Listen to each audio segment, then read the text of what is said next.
When does the ladybird deed get recorded? Is it after the owner dies?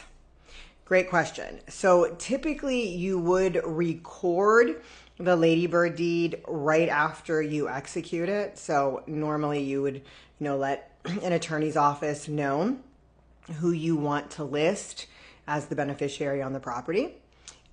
If it's one person, more than one person, you can even name a primary and a secondary, or lots of times people will use ladybird deeds in conjunction with a trust. So you can name the trust as a beneficiary. So you let the attorney know, the attorney prepares the deed. You should always double check it to make sure everything is accurate. And then once you go into the attorney's office and sign the deed in front of a notary and two witnesses, how we do it in our office is we actually retain the deed just to record it. We record it right after it's signed, usually that same day, if not the next day. And then we give our clients a copy of the recorded deed. Why recording is important is it puts people on notice as to who the current owner of the property is, as well as who the owner will be after the current owner passes away.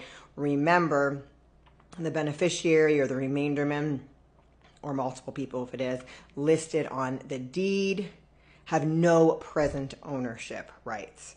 So they don't actually own the property. Nothing's going to change for you when you record this deed with regard to your homestead status because you are still the owner of the property. In fact, we even include in our deed language about homestead and how nothing is changing, how the owner is retaining their homestead rights in the property. So your taxes aren't going to change.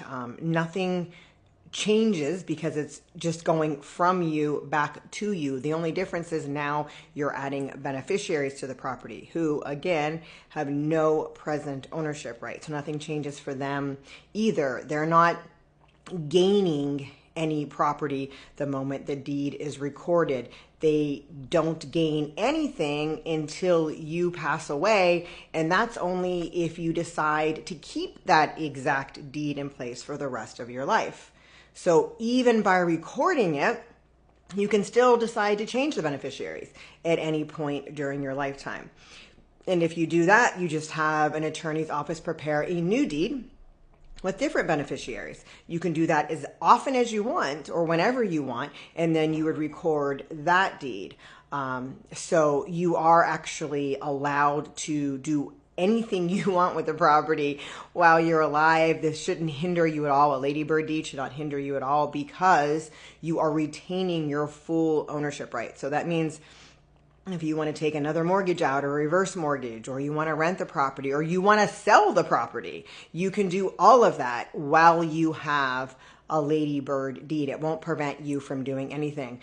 The only thing that I have found in my practice that we do run into sometimes, and I think it's because there's a confusion with some attorneys who work for title companies, with the difference between just a regular life estate deed where you can't just sell the property without the remainderman, the person who gets it after you without their consent. You can't do that with a regular life estate deed.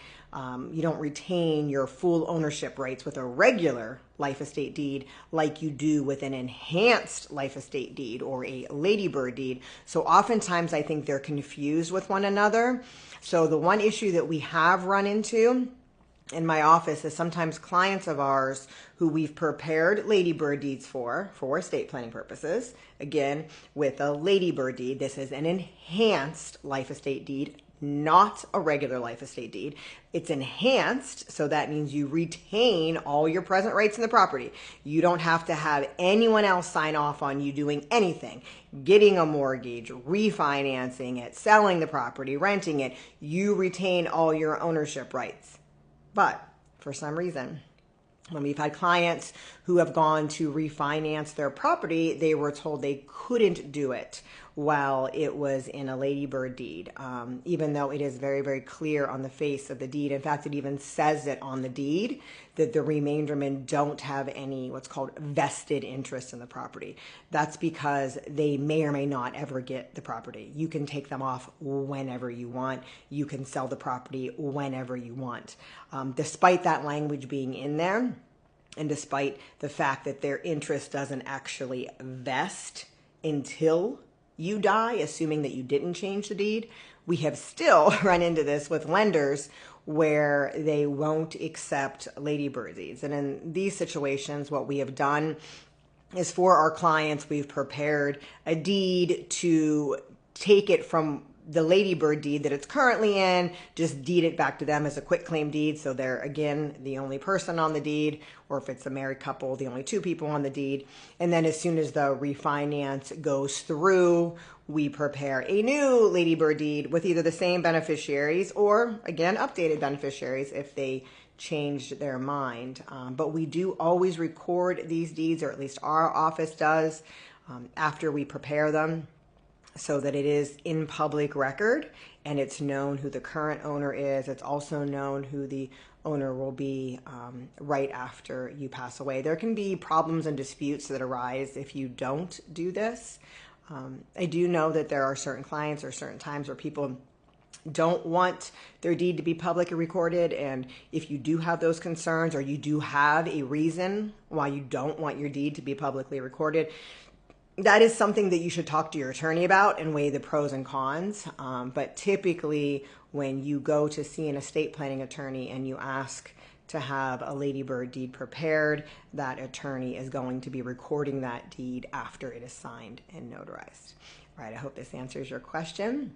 Any other questions about ladybird deeds, estate planning in general, Medicaid or probate, and you're in Florida, please don't hesitate to reach out to our office. We're atCAUSE Law Office, the non-stuffy attorneys, and the link is in my bio.